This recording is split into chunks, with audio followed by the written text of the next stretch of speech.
Oh punaise les gars. Ça y est, me voilà. J'ai couru. Hein. C'est bon, il raté le train.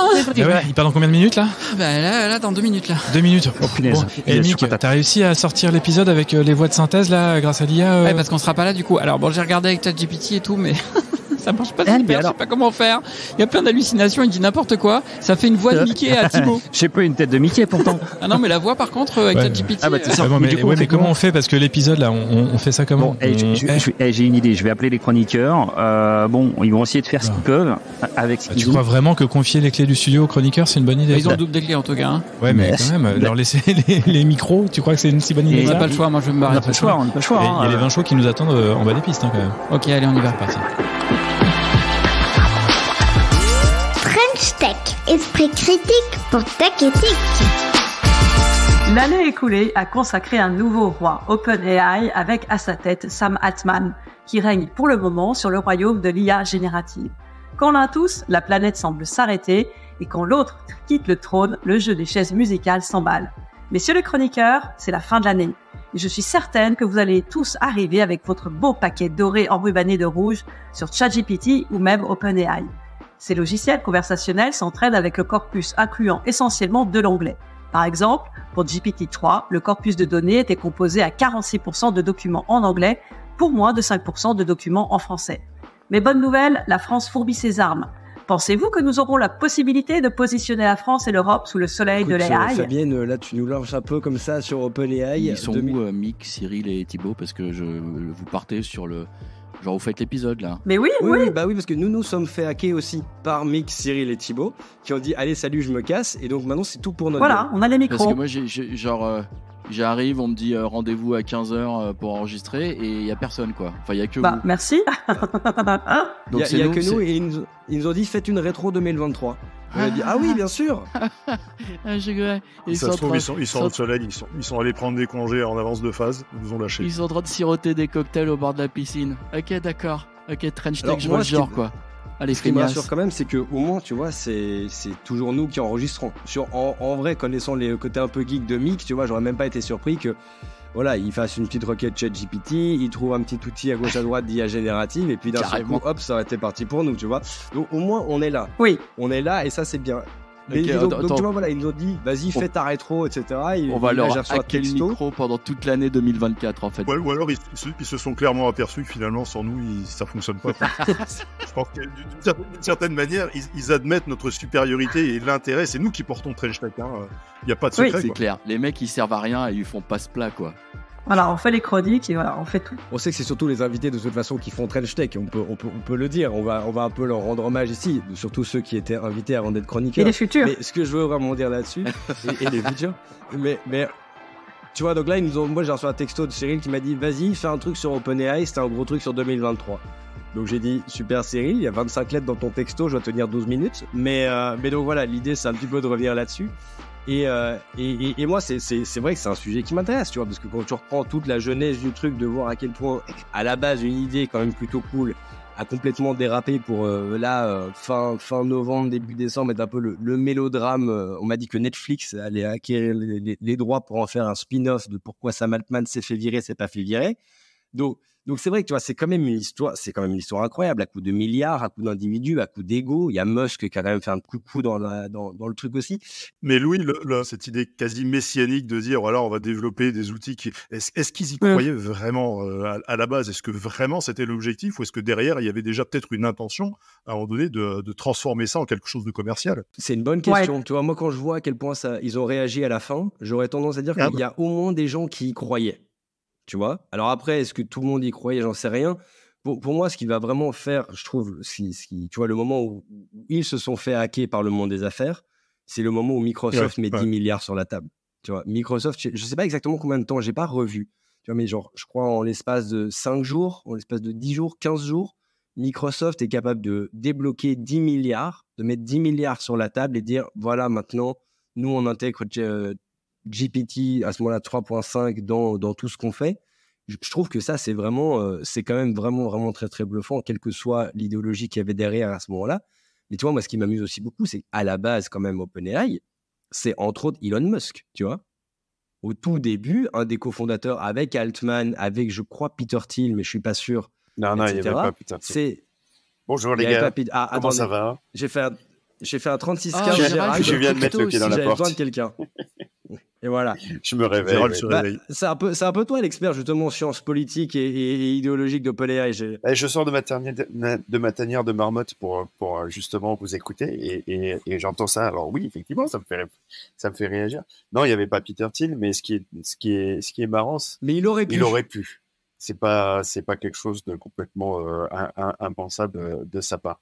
Non, c'est vrai que c'était intéressant ce que tu disais, Louis, sur Elon Musk, la position d'Elon Musk, qui disait que grosso modo, il fallait mieux, si jamais, parce que la mission initiale de OpenAI, c'est bien d'atteindre l'intelligence artificielle générale, celle qui va être l'équivalente de la capacité du cerveau humain, celle qui va atteindre presque la sentience. Donc c'est vraiment ça l'objectif d'OpenAI, d'atteindre ce niveau-là d'intelligence artificielle. Mais toujours pour le bienfait de l'humanité. C'est toujours pour le bienfait de l'humanité. Mais le problème, c'est justement, toi, tu vois un hack du business. Moi, j'y vois un hack des philosophes du XXe siècle, du type...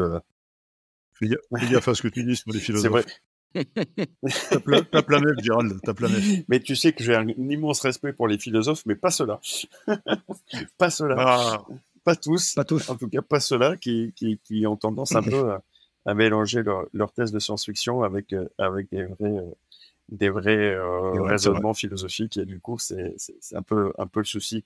Parce qu'on parle pas de ça trop, mais il y a quand même eu une grosse bataille entre l'effective altruism et l'effective accelerationism au sein d'OpenAI, qui sont deux courants un peu idéologiques qui reposent sur des espèces de, on va dire, de fantasmes un peu science-fictionnels. Et c'est ça aussi qui a déclenché, entre autres, c'est pas le seul facteur, mais à mon avis, c'est ça qui a déclenché aussi l'espèce de catastrophe généralisée qui a conduit à l'élection de Batman, quoi. Mais du coup, j'ai une autre question, parce que c'est vrai que les Altman et autres Musk sont les premiers aussi à crier haro à la menace existentialiste sur l'IA. Donc comment tu peux crier d'un côté l'IA va tous nous détruire, on va tous mourir, on va vers une troisième guerre mondiale, et en même temps dire on est en train de monter un truc qui va être pour le bienfait de l'humanité? À quel moment le switch il s'est fait? À quel moment il y a eu un truc qui a... En fait, je crois qu'il me semble que c'est William MacAskill qui est donc une des têtes pensantes de l'effective altruism qui a fait encore une forme de hack de sa propre philosophie et qui a développé une autre branche qui s'appelle le long-termism. Le long-termism, c'est grosso modo l'idée que en fait l'humanité va se développer et se déployer dans l'univers complet, et que du fait de ce potentiel énorme et du nombre de milliards de gens qui sont potentiellement concernés par ce genre de choses dans un futur plus ou moins proche, il faut faire en sorte de préserver leur avenir. Et donc en fait, il s'est dégagé deux philosophies à partir de là. Un, pour préserver cet avenir-là, il faut développer une intelligence artificielle qui puisse nous sauver des périls de l'humanité, type crise climatique. Et puis les autres, justement, sont un peu effrayés par ce mythe, vous savez, de l'intelligence artificielle qui est en charge de faire des trombones et qui bouffe la planète en faisant des trombones parce qu'en fait, elle n'a que ça en tête. Oui. Et voilà, eux, ils ont un peu peur de l'IA et ils se disent, oh là, mon Dieu, c'est une catastrophe. En gros, aucun des scénarios, ça se trouve, n'aura lieu, et les sérieux. Mais t'avais parlé de ça, je pense, dans une des chroniques que t'avais fait cette année, notamment sur la stratégie du choc. Ouais, sur le fait de vraiment venir un peu choquer, parce que au moment où t'es face à un choc, en fait, tu réfléchis plus trop, tu te retrouves un peu en mode catastrophiste. Et quand tu es en catastrophe, qu'est-ce que tu fais? Tu pars au plus urgent, et du coup, tu vas pas vraiment creuser sur les causes, sur les vraies choses que tu pourrais régler, et tu vas plutôt juste te dire, ok, comment est-ce qu'on fait pour éviter que tout ça parte complètement en vrille, etc. Et je pense que c'est un peu ce qu'on nous a amené là. C'est notamment, moi, ça m'a quand même bien fait rigoler. Je serais intéressé d'avoir un peu votre avis là-dessus. Tu vois, quand Musk, Harari, Wozniak et quand même une belle bande de génies de la Silicon Valley et d'ailleurs, mais surtout de la Silicon Valley quand même, signent le moratoire, 6 mois de pause sur les développements de l'IA. Je pense sincèrement qu'il n'y en a aucun vraiment qui y croyait. C'est quoi l'idée derrière ce moratoire? C'est quoi, selon vous, un peu le truc derrière? C'était initié par Musk, donc c'était probablement pour laisser un peu un peu de champ libre avant de pouvoir monter Grok. Et qui, une semaine avant, signait les statuts de création de XAI, quand même. Bah oui, mais précisément. La manipulation. Parce qu'il avait du retard. Mais parce qu'il avait du retard. Et c'est donc ça. Précisément, il avait du retard. Du coup, il a jeté des clous sous les roues des autres. Est-ce qu'il n'y a pas aussi de leur part, d'une certaine manière, une volonté aussi d'occuper l'espace, de toujours être là, de toujours faire de la com dans tous les sens, de faire du buzz? Pour moi, c'est vraiment ça. Hein. Parce que, en fait, je veux dire, OpenAI, ils crament du cash toutes les 2 secondes. Enfin, c'est des millions de dollars qui partent en fumée toutes les 45 secondes. Et donc, de dire, en fait, on est sur le point de trouver un truc absolument incroyable qui va changer la face du monde, eh ben, en vrai, c'est vraiment ça le sujet. C'est-à-dire que si tu es sur le point de découvrir un truc, faut pas arrêter les investissements. C'est trop con.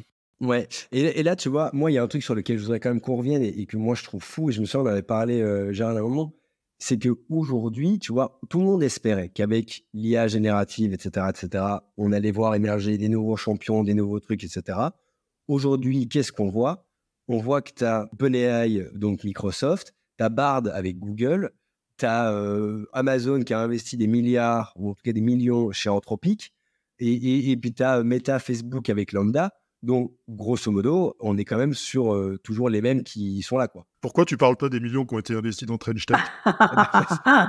Parce que j'en ai pas encore vu la couleur. C'est bien ça. C'est normal. Oui, ou alors c'est avec ça que Cyril et Yannick sont partis. Il faut le dire, là on est en train de dire les autres, mais nous, Trench Tech, on est blindé. Pourquoi? Parce qu'il y a un gros investissement qui est arrivé derrière. C'est simplement que pour l'instant, on est un peu discret, mais très rapidement, on va exploser. Ça va être du délire. Tu bosses sur un LLM, Emmanuel? C'est un LLM qui fait des chroniques? Ouais, je suis à fond sur les LLM, je ne fais que ça. Je suis un LLM, moi. Absolument aucune surprise là derrière. Non, mais tu vois, objectivement, c'est marrant parce que j'ai l'impression quand même que autant avant, tu vois, tu dis, aller dans l'idéologie de la tech, tu avais quand même pas mal de gens qui étaient sur il y a un nouveau possible, un peu une sorte d'American Dream où tout le monde, c'est peut-être celui qui bosse le plus, qui a la meilleure idée, va pouvoir émerger. Alors que maintenant, tu as la meilleure idée, tu es racheté par les plus gros et tu es un peu foutu. Ouais, je voudrais juste dire qu'il y a quand même un truc impressionnant dont on n'a pas parlé, ou alors j'essaie de parler depuis tout à l'heure. Je suis en Jamaïque avec les milliards de Trench Tech, mais j'avais mon micro coupé parce que ça fume un peu le cerveau. C'est que, mine de rien, on est combien d'abonnés payants à ChatGPT+? C'est quand même un produit qui a un succès phénoménal.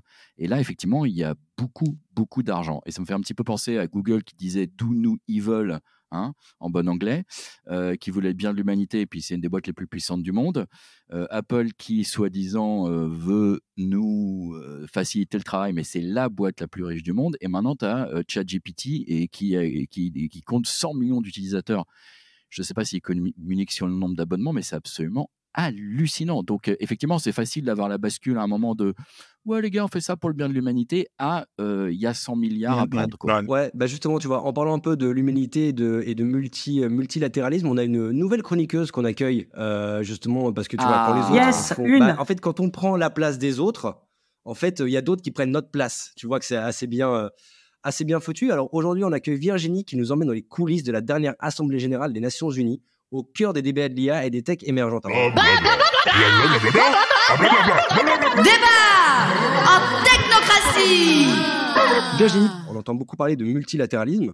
Tu peux nous rappeler ce que c'est et comment ça s'inscrit dans les débats internationaux de la tech? Simplement, le multilatéralisme est la coopération entre plusieurs États qui adhèrent à un projet politique, sociétal, environnemental, fondé sur des valeurs communes et des principes reconnus par tous, en l'occurrence le droit international. Il devrait être au cœur des débats, d'autant plus lorsqu'on fait face aux implications de la pénétrabilité de l'IA et des technologies émergentes dans tous les pays et secteurs, avec des applications diverses qui touchent des clients, des consommateurs, mais également des citoyens dans leur vie privée, sociale et citoyenne. Pour la première fois en 60 ans, la paix recule, les crises se multiplient, les systèmes s'interconnectent toujours plus et le big data est un vecteur de pouvoir. Il semblerait donc que faire l'économie d'un dialogue multilatéral reviendrait à nous auto-isoler au moment où précisément nous devons nous remobiliser autour d'un projet commun fondé sur des valeurs et principes qui transcendent les intérêts particuliers.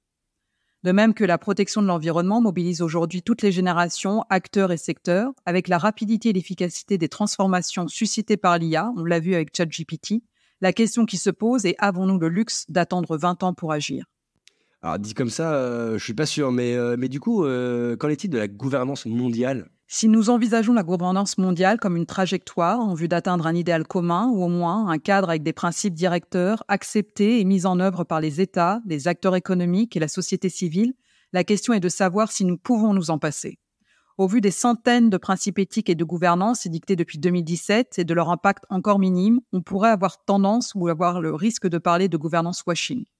Il faut noter que les processus engagés sont d'une telle ampleur que cela prend du temps, du courage décisionnel et de la ténacité de mise en œuvre, tout en préservant un avantage comparatif dans un environnement concurrentiel fort, où chaque acteur veut tirer son épingle du jeu. Attends. Donc du coup, multilatéralisme et gouvernance mondiale semblent loin de nous, non ? Pas tant que ça, nous agissons en lien avec ce métasystème qui cadre et influence les politiques et lois qui nous gouvernent. Comme nous sommes tous impactés, il serait utile de plus participer aux débats et questions internationales qui feront la tech de demain. Plus largement, au moment où un vrai débat de société semble nécessaire, je reviendrai sur le préambule de la Charte des Nations Unies qu'on pourra adapter comme suit pour souligner l'importance de nous réapproprier ce qui nous unit. Nous, peuple des Nations Unies, résolus à préserver les générations futures des risques, menaces et inégalités systémiques pouvant être engendrés par l'IA et les technologies émergentes, à créer les conditions nécessaires au maintien de la liberté, de l'égalité, de l'état de droit, des droits de l'homme et de la durabilité, à favoriser le progrès social et économique pour tous et instaurer de meilleures conditions de vie dans une liberté plus grande, notamment de la vie privée.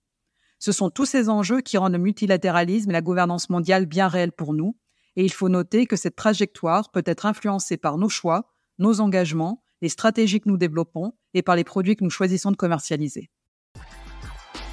French Tech, esprit critique pour tech éthique. Eh ben, quel plaisir d'avoir une nouvelle chroniqueuse dans l'équipe. Je me dis que ça fait du bien et peut-être que pour l'année prochaine, quand Mick, Cyril et Thibaut seront repartis, on sera un peu plus nombreux ici. Ça fait vraiment très, très, très plaisir. Et du coup, en fait, quand Virginie parle de gouvernance mondiale, etc., je me dis qu'un des trucs pour la gouvernance, c'est entre autres de gérer les problèmes. Et s'il y a bien un truc qu'on a bien vu cette année, c'est quand même l'émergence de tous les problèmes qui peuvent être liés à l'IA.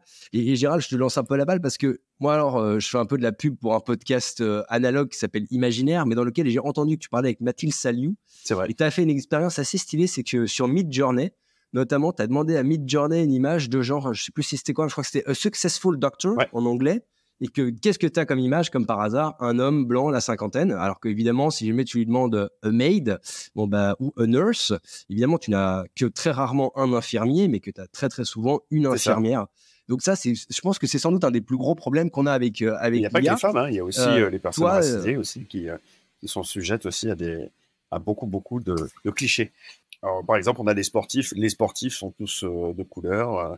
Les musiciens avec des instruments sont tous blancs, mais les rappeurs sont tous des hommes de couleur. Et évidemment, voilà, donc ça propage un peu ces espèces de stéréotypes. Et il y a quoi d'autre comme souci dans l'IA ? Tu vois, parce que les biais, on en parle souvent. C'est un des trucs, effectivement, j'ai l'impression que c'est le problème lié à l'IA dont les gens sont peut-être le plus conscients. En fait, il y a deux choses. Il y a deux choses, à mon avis, qui sont principales et qui marquent en fait plus ou moins la survie de l'IA générative telle qu'on la connaît aujourd'hui. C'est la question des droits d'auteur et la question du travail dans des pays du Sud, c'est-à-dire de la supervision des bases de données par des êtres humains. C'est-à-dire que le copyright, c'est un sujet hyper central. Il y a plein de gens qui commencent à faire des procès tous azimuts à OpenAI, à Stability AI et à d'autres entreprises comme ça, parce que il est clair qu'ils ont exploité des données qui n'étaient pas les leurs et qui posent la question de savoir comment on peut gérer les contenus qui sont soumis aux droits d'auteur dans les bases de données.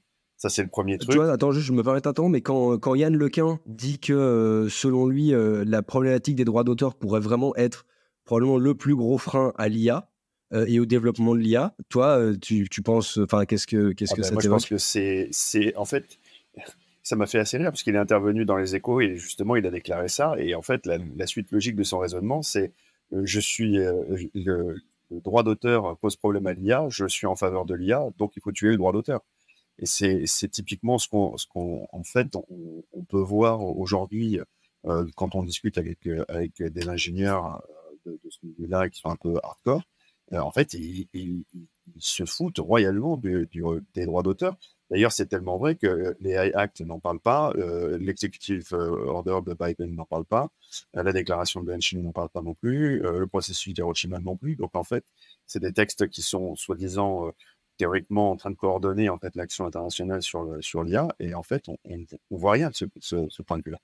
Donc Ouais. Et on passe à C'est super un point que je trouve inquiétant. super intéressant, c'est que avec toutes ces réglementations, toutes ces régulations, on est toujours dans ce que moi j'appelle le mythe du contrôle. On veut à tout prix contrôler, mais on s'aperçoit qu'en fait la technologie va tellement vite, ça part tellement dans tous les sens, qu'indépendamment de toute autre chose, même si on veut contrôler, même si on veut limiter les effets, d'une certaine manière, d'une part, on n'en est pas toujours capable, ça c'est un premier point, puis en plus on a aussi un côté assez schizophrénique, hein. Moi j'entends souvent une espèce de en même temps sur l'IA, c'est-à-dire faut pousser la techno et les IA parce que c'est super génial et qu'éventuellement d'ailleurs ça va sauver l'humanité.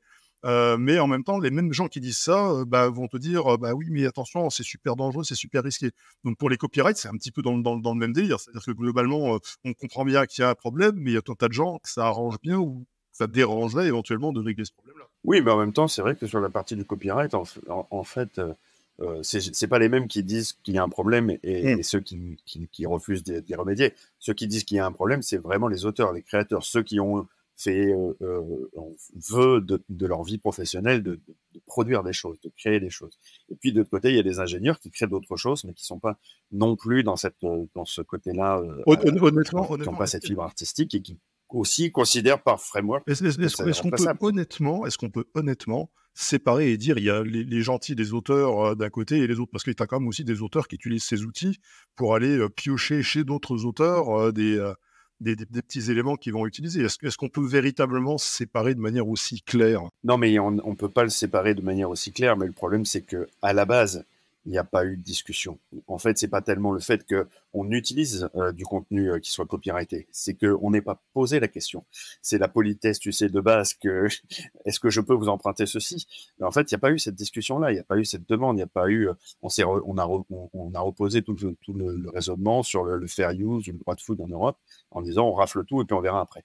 C'est le fameux break things and find any kind of excuses after that, mais enfin, je me rappelle plus exactement le truc, mais c'est ça, on fait les choses et puis on s'excuse après, on demande pas la permission et on s'excuse derrière.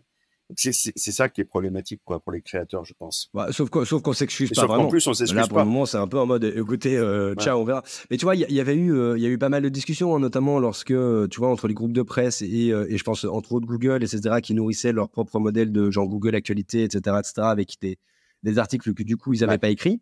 Si je me souviens bien, à un moment, ils avaient quand même trouvé une sorte d'accord pour s'assurer que, les groupes de presse étaient rémunérés. Alors, j'ai quand même l'impression que c'était un accord un peu, genre, c'est un peu comme nous avec Cyril, Mickey, Thibault, tu vois, on est d'accord, on nous a pas trop demandé notre avis, tu vois, c'est, écoutez, voilà, vous êtes foutus dans le feu et puis basta. Tu vois, j'ai pas l'impression que les groupes de presse, c'était pareil, tu vois, c'est un peu genre, écoutez, en fait, pour le moment, on vous vole. Si vous voulez, on vous paye très mal. D'accord, écoutez, on veut bien être très mal payé. Tu vois, j'avais un peu l'impression que c'était un peu le même truc. Tu penses qu'on va aller vers un truc pareil dans le futur ou pas? Il faut ajouter un truc, là, les gars, vous l'avez vu, c'est le groupe Axel Springer qui a fait justement un deal avec ChatGPT. Absolument. Ouais, voilà. Et Axel Springer, c'est Build Politico Insider qui va fournir des données d'entraînement à la maison mère de ChatGPT contre une belle rémunération. Donc, après avoir viré 2500 personnes. Hein. Aussi, oui. On fait rien sans rien, Gérald, s'il te plaît. Si tu peux t'y mettre aussi à un moment où. J'aime pas trop les omelettes. Ouais, je conçois. Ok, mais donc ça, effectivement, c'est la question des droits d'auteur, c'est un gros point. Et en revanche, je t'avais interrompu, Gérald, tu disais qu'il y avait deux gros soucis. Donc, c'est d'une part celui-ci. Et d'autre part, il y avait quoi?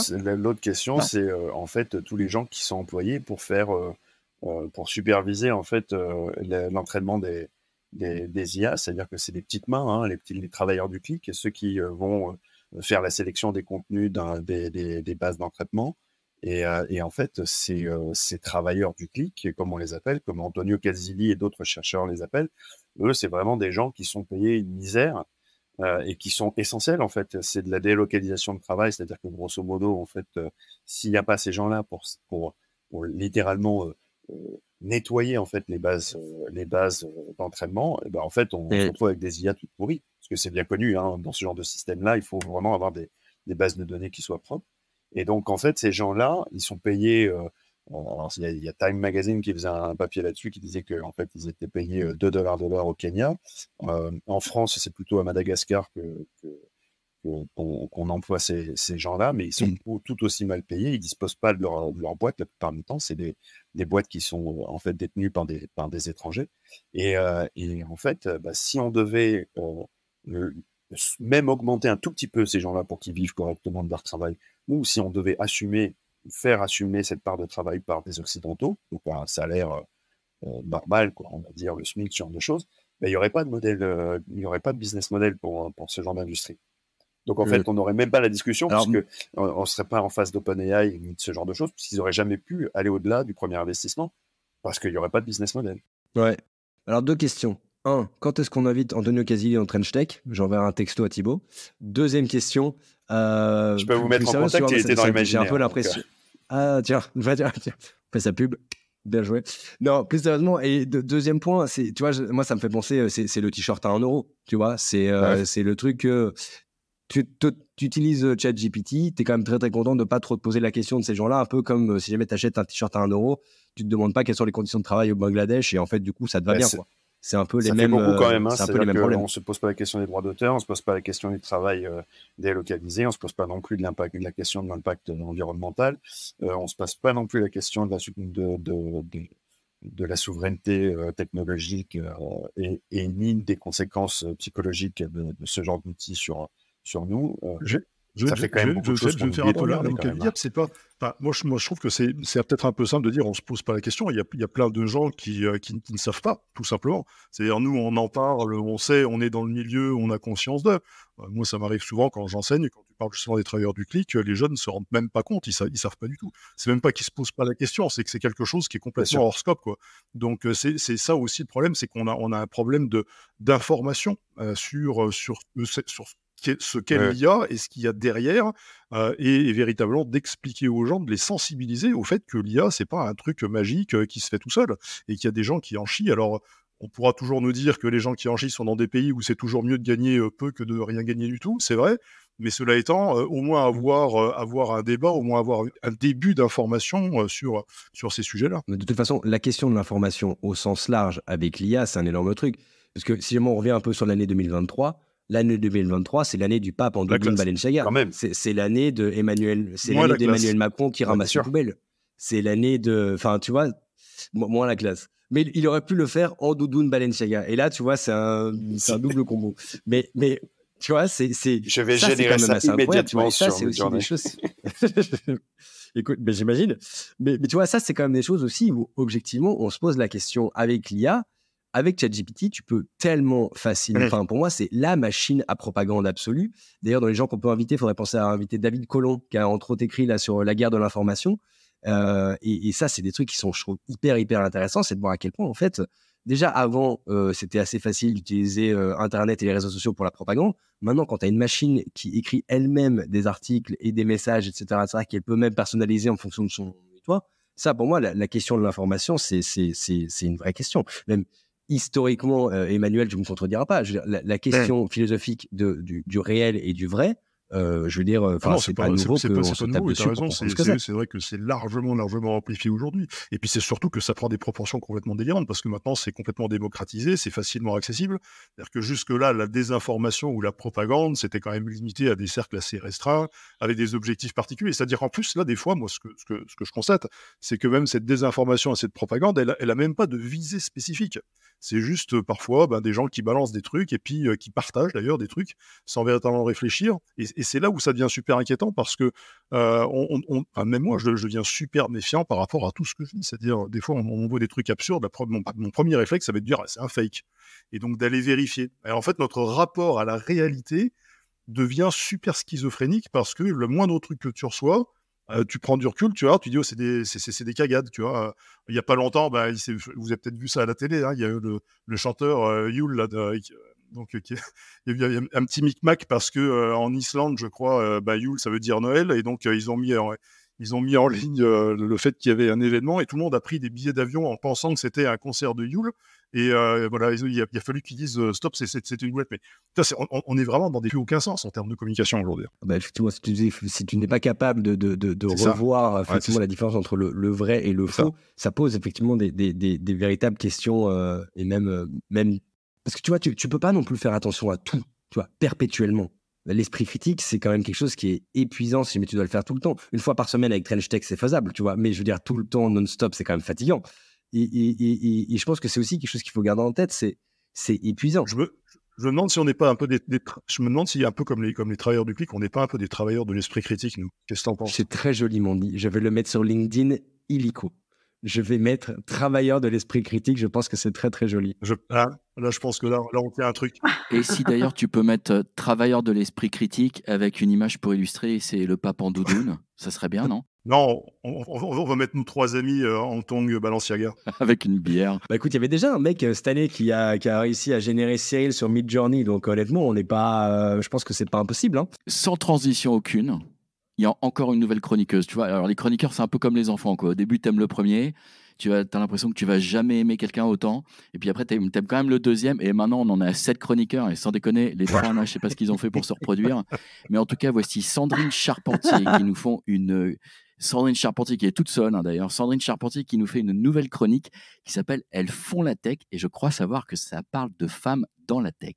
Elles font la tech!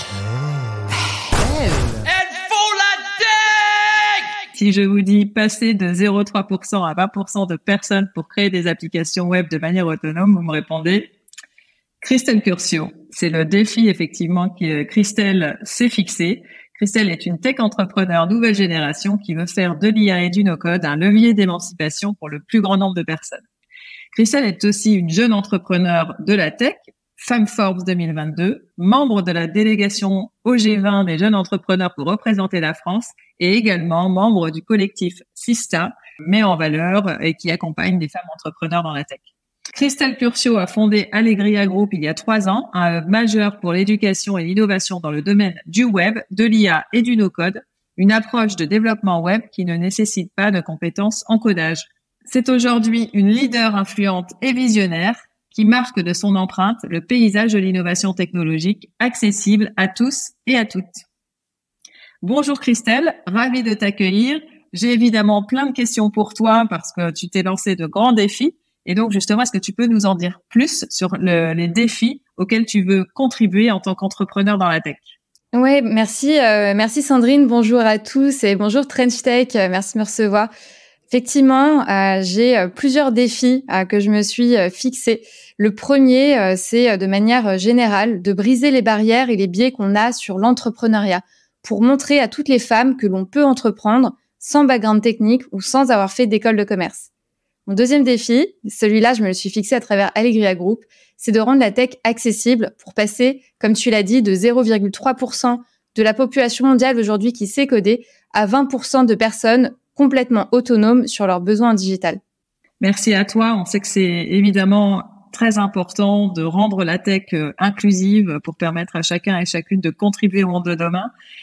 Et si on parle des femmes dans la tech, à ton avis, quel pouvoir la tech et l'IA donnent aux femmes aujourd'hui? Pour moi, s'il y a un pouvoir à retenir, c'est celui de l'autonomie. Parce que derrière l'autonomie, il y a tout, dont la liberté. Aujourd'hui, l'IA, elle permet d'être autonome, peu importe son background, peu importe d'où on vient. La liberté, c'est la liberté d'être soi-même, d'entreprendre, de ne dépendre de personne d'autre que soi, tout en faisant des choses qui correspondent à qui on est profondément et à nos valeurs. L'autonomie, effectivement, c'est hyper important et on parle beaucoup d'autonomie quand on parle des IA génératives. On va, soi-disant, devenir de plus en plus autonome et de plus en plus, avec de plus en plus de pouvoir. Toi, comment tu vois les métiers du code avec l'avènement des IA génératives? Ouais, je pense que on arrive à un très grand changement au niveau de notre société dans l'emploi. Parce que avec les IA génératives, forcément, les emplois vont bouger. Il y en a plein qui vont être supprimés ou augmentés. Et à côté de ça, il y a des emplois qui vont être créés, que ce soit des emplois à côté code, deep tech, no code ou IA.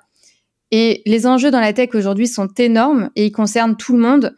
Donc c'est vraiment le bon moment de rendre visibles les femmes. Et pour ça, il faut qu'on se forme en masse au numérique. J'ai une question bonus pour toi, si tu le veux bien. J'aimerais savoir comment tu es venu au code et voilà, raconte-nous un petit peu ton parcours vers le monde du web. Alors moi, j'ai la chance d'avoir grandi dans une famille de geeks où il y avait énormément d'ordinateurs dans un monde où il n'y en avait pas encore beaucoup, c'était pas très démocratisé. J'ai pu apprendre à coder en HTML, CSS, donc c'est des langages très simples quand j'avais 11 ans. J'ai fait mes premiers sites internet à cet âge-là. Aujourd'hui, ce qui me caractérise, c'est que je garde toujours ce côté un peu geek, passionné par les nouvelles technologies, par l'innovation et par les jeux vidéo. Super, merci Christelle. Merci à toi.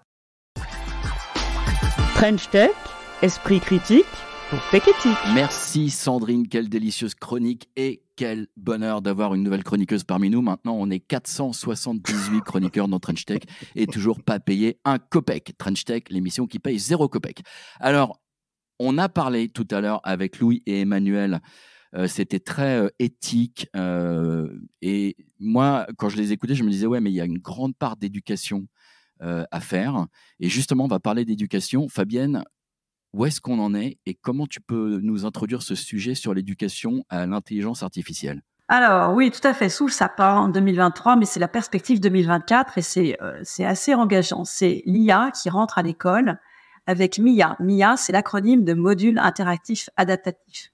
Et dès la rentrée 2024, ce logiciel accompagnera les élèves de seconde en français et en mathématiques avec 20 000 exercices adaptatifs en mathématiques et en français qui sont répartis en 24 modules.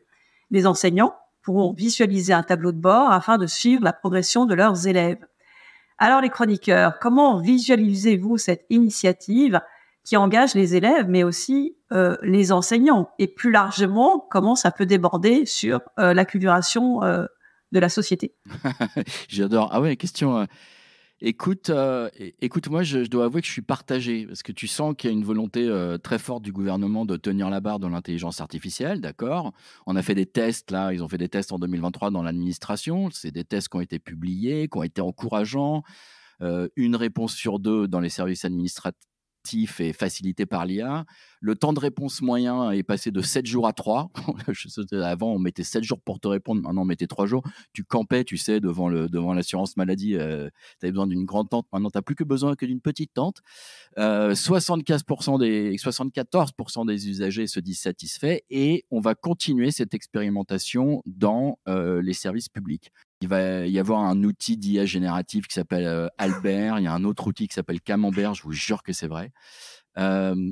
Moi, la réserve que j'ai, et j'ai échangé avec Emmanuel, on va voir, c'est est-ce qu'on peut considérer que les pouvoirs publics ont mis beaucoup trop de temps à prendre le virage du numérique? Est-ce qu'on peut dire qu'ils ont échoué ou pas? Ou est-ce qu'ils ont mis trop de temps à prendre? Je suis retombé sur un vieil article de 2013 qui parlait d'un échec du plan numérique d'une, et je constate qu'en 2023, on a toujours des choses, des initiatives comme les territoires numériques d'éducation, où on est toujours en train d'essayer d'enseigner le numérique, alors que ça fait presque 40 ans qu'on fait du numérique.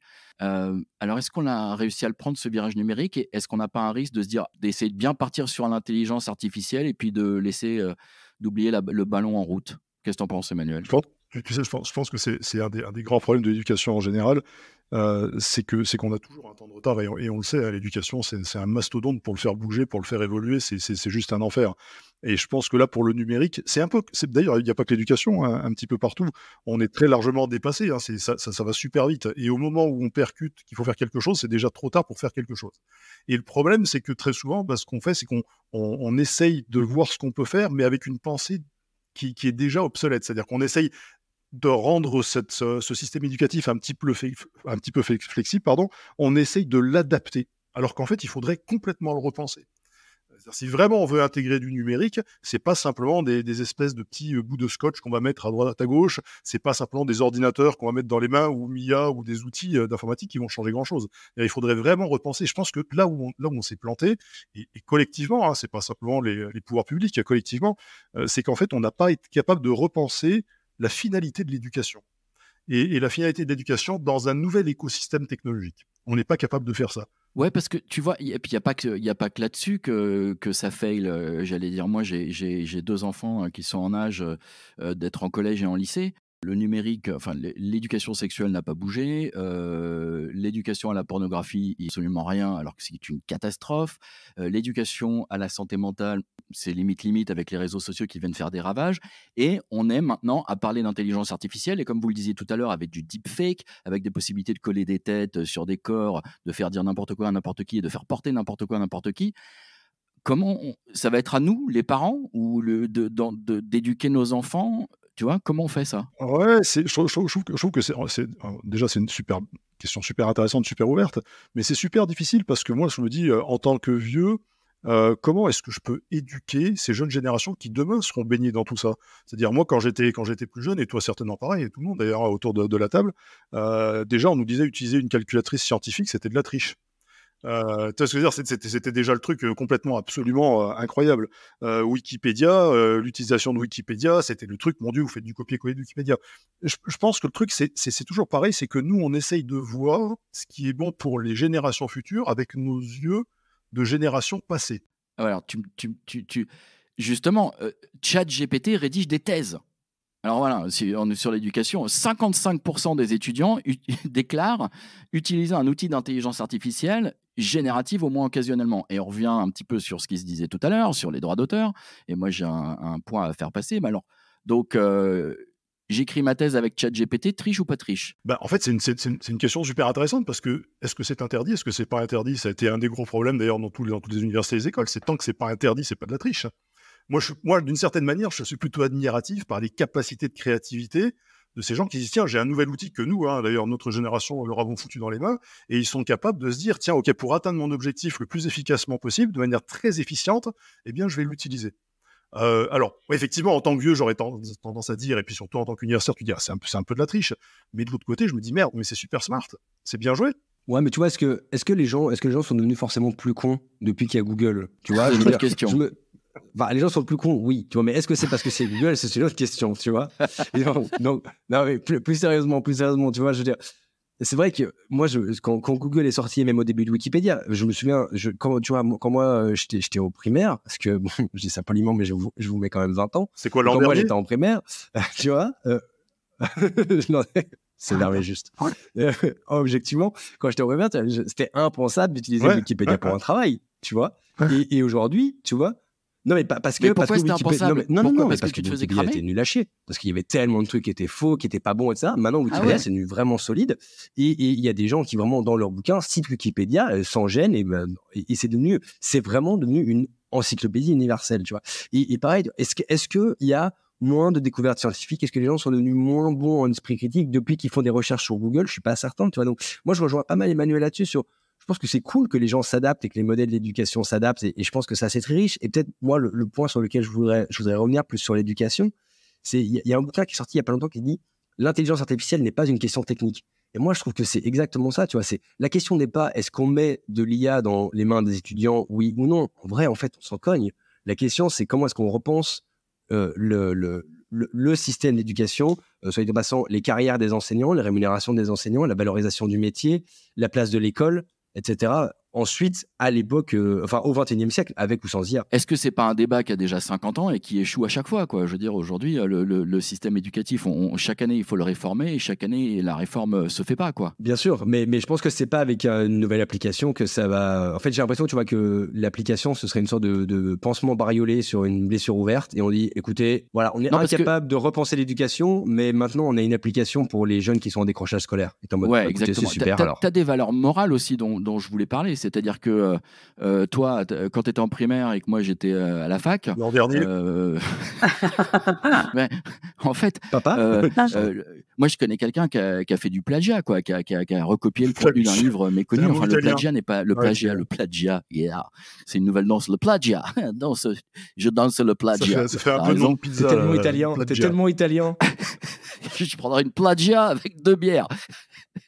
Mais en fait, tu vois, tout à l'heure, c'est pareil sur les droits d'auteur. Je veux dire, un peintre qui voulait pomper le style de Picasso, c'était faisable. Tu vois, je veux dire, ce qui pose problème aujourd'hui, il avait toutes les ressources possibles pour le faire. Ce qui pose problème aujourd'hui, c'est que ça se fasse aussi vite et aussi automatiquement. C'est ça, aussi facilement, de manière aussi généralisée. Et c'est beaucoup plus... En fait, même quand tu faisais une copie d'un Picasso à l'époque, il fallait être un père artiste quand même. Je veux dire, le plagiat de peinture, ça demandait quand même une j'ai peut-être pas choisi le bon artiste. Non, mais je me doute. Mais ce que je veux dire, c'est qu'aujourd'hui, finalement, c'est à la portée de tout le monde. L'inquiétude que j'ai, c'est pas tant... c'est pas tant sur le fait que les gens vont utiliser ces outils, c'est que d'une certaine manière, ils vont perdre un certain nombre de compétences que nous, on pense, en tout cas que moi, je pense importantes, qui sont des outils de mobilisation de connaissances, c'est-à-dire que c'est la capacité à faire des inférences. Si tu balances un prompt sur ChatGPT, puis qu'il te donne une réponse, et puis que tu le prends pour acquis, en fait, tu n'as pas fait tout le travail qui consiste à aller faire de la recherche, à compulser différents documents, à les organiser, à faire des synthèses, pour ensuite les restituer sous forme d'un écrit ou d'un oral que tu auras structuré toi-même. En fait, tu perds toutes ces compétences. Et moi, mon inquiétude, c'est que ces gens-là, les jeunes et puis les moins jeunes, parce que là, on tape un peu sur les jeunes, mais il y a des juristes, il y a des consultants, il y a des journalistes qui utilisent massivement d'ailleurs ces outils-là. Ces gens-là, comment ça va se passer quand tu vas arriver dans l'entreprise? C'est-à-dire, demain, quelle va être la valeur de ton diplôme? Quand tu arrives dans une entreprise et que tu vends un diplôme, en fait, ça va devenir des coquilles vides. Donc, en fait, c'est là où on en revient à ce que disait Louis aussi, c'est qu'on en revient à la question de il faut restructurer complètement notre manière de penser l'éducation. Et c'est le problème qu'on a systématiquement. C'est-à-dire qu'on essaye systématiquement d'adapter le système éducatif, on ne repense pas le système éducatif. Oui, et il faut savoir aussi que les enseignants français ont 10 heures de formation par an. Les enseignants de Singapour ont 100 heures de formation par an. Donc, on en revient effectivement à une solution cosmétique avec l'IA, mais qui est formidable. Hein. Moi, je suis pour, il n'y a pas de problème. Mais en revanche, les enseignants, ils viennent quoi? Et comment? C'est eux, les cadres aussi, les cadres éthiques, etc. Mais c'est à eux de les transmettre aux enfants normalement et pas à l'IA tout de suite. Quoi. Ça devrait être fait avant. Oui, puis t'as en plus quand même quelque chose dont on n'a pas beaucoup parlé, qui est et les valeurs dans tout ça, et mes valeurs d'authenticité, et mes valeurs de transparence, qu'elles soient personnelles ou qu'elles soient professionnelles. Moi, j'ai eu l'occasion de devoir rédiger une lettre pour quelqu'un il n'y a pas si longtemps, décrivant sa personnalité. Bon, j'ai demandé à ChatGPT, il a fait un exercice extraordinaire, quelque chose que j'aurais fait en 45 minutes, il l'a bouclé en 45 secondes. Mais après, je me dis, mince, est-ce que je peux faire ça ou est-ce que je peux pas faire ça? Ça rentre aussi dans l'éducation. Si la personne c'est Mick, tu peux, mais sinon tu peux pas. Normalement, c'est ça la règle. Normalement, la règle, c'est ça. Tout le bien que je pense dans Mick, tout le bien que je pense de Mick, tout ChatGPT ne peut pas les résumer. C'est beau. Oh, c'est beau. On lui dira, il sera touché. Autre sujet peut-être, puis dernier pour conclure sur l'éducation, c'est que moi, j'ai quelque chose dont j'ai peur, c'est que cette nouvelle technologie creuse à nouveau le fossé numérique et qu'on a 16 millions de personnes en France qui sont victimes d'inégalité, ça s'appelle l'électronisme. Fracture numérique. Ouais. Et est-ce qu'on va pas augmenter avec ça? Il y a un article récent qui parle de délitement social. Emmanuel, qu'est-ce que c'est que le délitement social? Le délitement social, c'est une notion assez complexe, mais globalement, c'est effectivement l'atténuation, en tout cas la destruction des liens sociaux qu'on a l'habitude, auxquels nous on est habitués, en tout cas notre génération. Il y a tout un débat d'ailleurs sur le délitement social. Est-ce que vraiment il y a du délitement social? Est-ce que d'une certaine manière, pour certaines personnes qui sont isolées, la technologie ne permet pas au contraire de créer du lien social d'une manière différente, hein, on n'est plus sur du physique. Et puis de la même manière, quand on parle d'électronisme, moi je suis toujours un peu sceptique. Par exemple, quand on a les Nations Unies qui disent qu'il faut généraliser l'accès à l'Internet, est-ce que c'est vraiment un bien? Est-ce que d'une certaine manière, les gens qui n'ont pas accès, ils ne sont pas plus heureux comme ça? Qu'est-ce qui fait que nous, on a le droit de dire que non, il faut que dans tous les foyers, on ait accès à du numérique, qu'on ait accès à ChatGPT, qu'on ait accès... Quelle est la motivation derrière ça et quelle est la légitimité qu'on peut porter en disant non, il faut que tout le monde l'aide? Non, l'électronisme, là, quand on dit ça, on a l'impression que c'est un gros mot, que c'est quelqu'un qui est arriéré. Non, c'est simplement quelqu'un qui peut-être n'a pas envie. Et moi, j'aurais tendance à dire, laissons la liberté à ces gens-là aussi de dire non, je ne veux pas fourrer mon doigt là-dedans, parce que quand on voit le merdier que c'est, des fois, moi-même, je me dis, mais bon sang, j'aimerais bien pouvoir m'en extirper. Donc, moi, je pense qu'il y a une faible partie des gens qui sont volontaires, et pour les autres, quand ils se retrouvent avec un smartphone ou devant un ordinateur et qu'ils doivent faire des démarches administratives, c'est un enfer. Et quand tu parles du délitement social, malgré tout, malgré le fait que ça s'appelle des réseaux sociaux, je pense que les réseaux sociaux, ils ont contribué en quelque sorte à du délitement social. Et là, pose-toi la question 2 secondes, juste là, on fait de l'esprit critique, hein, pose-toi la question de savoir est-ce que c'est pas ta perspective à toi de ce qu'est la relation sociale? Bah oui. Peut-être que moi, si j'ai un fils qui a 23 ans, peut-être que ses enfants à lui, pour eux, la relation sociale, ce sera au travers d'un écran, ce sera de l'immatériel, j'en sais strictement rien. C'est encore une fois parce que nous, on est ancré dans nos perspectives. C'est-à-dire, moi, le premier, le social, c'est de voir des gens. Je veux dire, on était super potes, on était super contents quand on s'est rencontrés pour de vrai, quand on s'est vu pour de vrai. Je veux dire, moi, les écrans, au bout d'un moment, ça me saoule, mais parce que c'est pas ma perspective, et parce que je suis vieux, et parce que j'ai été éduqué différemment. Mais peut-être que le lien social, c'est pas que ça, c'est peut-être autre chose. Ça peut peut-être être autre chose. Ouais, et tu vois, j'ai envie d'apporter quelque chose à cette conclusion, parce que de porter quelque chose en conclusion. J'ai vu une animation, moi, récemment, qui m'a fait vraiment flipper. Mais vraiment flipper. Et c'était soi-disant l'évolution, justement, de l'être humain et l'évolution de l'intelligence artificielle. Et c'était une animation qui avait été faite par une intelligence artificielle. Et au début, tu voyais donc l'homme des cavernes, Homo erectus, etc. Toute l'évolution, et puis avec les habits du XIIe siècle, après, époque moderne, etc. Et puis, on passe par 2023. Il n'y a pas les années, mais enfin, tu comprends bien. Et puis, après nous, qu'est-ce qui se passe? Il y a les cyborgs. Et ça m'a fait vraiment peur. Je me suis dit, mais du coup, c'est la première fois qu'on met des machines. Et est-ce qu'on va vraiment finir comme ça? Et ton histoire de lien social, en disant peut-être que le lien social, c'est de machine à machine, ça me fait peur. Et est-ce que c'est pas le risque qu'on prend et ce vers quoi on court? Tu sais qu'une grande boîte de tech avec qui j'ai travaillé à un moment donné parlait de lien semi-social, c'est-à-dire entre l'homme et la machine. Donc, encore une fois, il y a une évolution des mentalités. Pareil que pour l'éducation, si on reste arc-bouté sur ce qu'on pensait dans le passé, on va pas être capable de voir ce qui va se passer dans le futur. J'ai envie de vous dire un semi-au revoir, en fait, parce que c'est déjà fini. C'est trop triste. En tout cas, on a bien semi-ri et il y en a qui ont bien bu des demi. Voilà, bisous à tous. Moi, je vous embrasse, les garçons, les filles. Ouais, c'est pas tout, il y a des bûches à aller chercher. Joyeux Noël, Thérèse. Je veux pas dire, mais Mick, Thibaut et Cyril, ils sont gentils quand même. Ouais, ils ont confiance, ouais. Mais comment on a trop kiffé. On espère que ça vous a plu cet épisode, parce que si ça vous a plu, on revient la semaine prochaine. Allez, ciao. Allez, Ciao. salut à tous. Allez, bonne fin de journée. Ciao.